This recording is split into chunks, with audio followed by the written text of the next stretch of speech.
V9 channel చూస్తూ ఉన్నటువంటి విద్యార్థులందరికీ తెలుగు వ్యాకరణం అనేటువంటి అంశానికి స్వాగతం. ఇంతకు ముందు క్లాసుల్లో మనం ఇంతకు ముందు నేర్చుకున్నటువంటి విషయాల్లో వృద్ధి సంధి ఒకటి, చుత్త సంధి ఒకటి అనేటువంటి నేర్చుకున్నారు కదా. సవర్ణ సంధి, గుణ సంధి, యానదేశ సంధి ఇవన్నీ కూడా ఇంతకు ముందు క్లాసులో నేర్చుకున్నారు. ఇప్పుడు మనం అనునాసిక సంధి ఎలా గుర్తుపట్టాలి,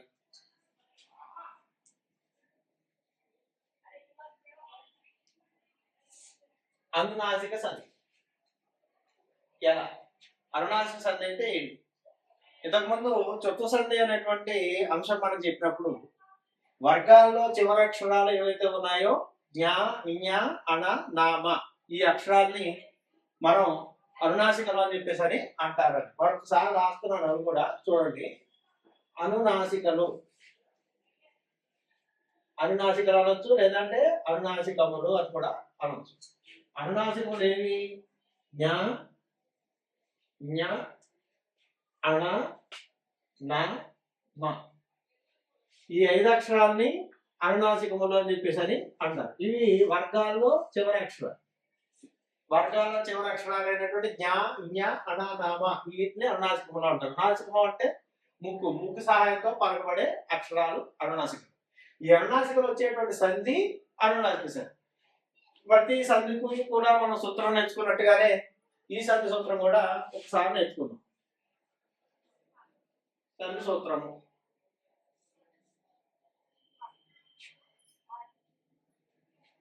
కచట తపాలకు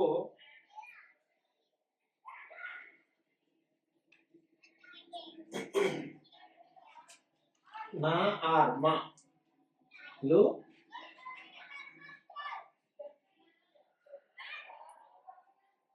పరమైతే అనునాసికములు వికల్పముగా వచ్చును అంటారు అనుకుంటాను, కానీ అనునాసికములు వచ్చునా అని చెప్పేసి రాసుకుంటే మీకు తేలిక ఉంటుందని నేను అనునాసికములు వచ్చునా అని చెప్పి రాస్తుంది.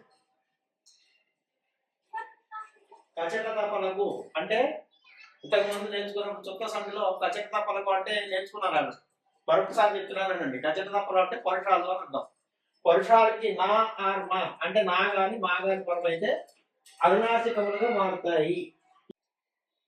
పిల్లలు చూడండి, అనునాసిక సంధి సూత్రం మరొకసారి చెప్తారా చూడండి.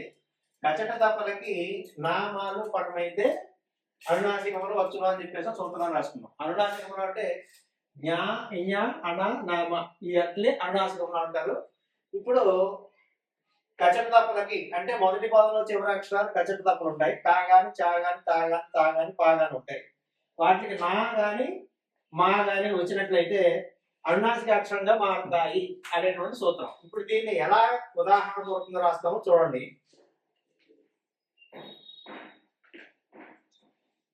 వాంగ్మయము,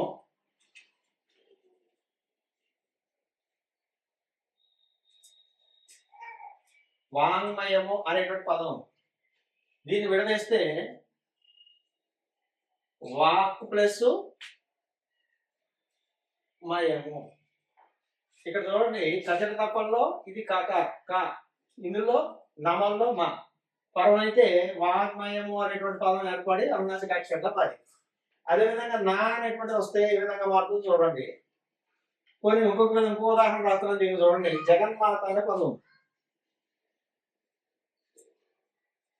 జగన్మాత విడదీస్తే జగత్తు ప్లస్ మాత ఈక్వల్ టు జగన్మాత. ఇది కచట తపంలో తక. ఇక్కడ ఏమైంది? కచట తపంలో క, ఇక్కడ కచట తపంలో త ప్లస్ మా పరం అయితే ఏమైంది? జగన్మాత అనేటువంటిది నా అనేటువంటి అక్షరం వచ్చి అనునాసిక అక్షరంగా మారింది. అదేవిధంగా ఇప్పుడు నా అనేటువంటి దానికి చూద్దాం. జగన్నివాసుడు, జగన్నివాసుడు సంధి పెడితే జగత్ ప్లస్ నివాసు, జగత్ ప్లస్ నివాసుడు ఈక్వల్ టు జగన్ నివాసుడు. ఇక్కడ కచట తపంలో తకారము, ఇక్కడ నమంలో నకారం కలిపితే జగన్ నివాసుడు అనే పదం ఏర్పడింది. ఈ విధంగా అనునాసిక సంధిని చాలా తేలిగ్గా చాలా సింపుల్ గా గుర్తుపట్టచ్చు. సూత్రం అనేటువంటి దాన్ని గుర్తుపెట్టుకోవాలి. కషట తపలకి అంటే పరుషానికి నా గాని మా గాని పరం అయితే అనునాసికాక్షరంలో వచ్చింది.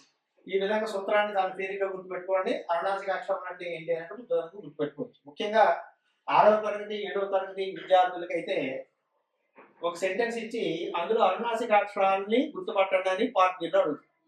అనునాసికాక్షరాలు అంటే తెలిస్తే గుర్తుపట్టగలరు, తెలియదే గుర్తుపడతారు. కాబట్టి అనునాసిక అక్షరాలు ఏంటి అంటే జ్ఞ, ఞ, అణ, నామ ఈ 5 అక్షరాలని అనునాసికములు అంటారు. ఈ విధంగా అనునాసిక అక్షరాల గురించి తెలుసుకోవాలి, అనునాసిక సంధి గురించి కూడా తెలుసుకోవాలి.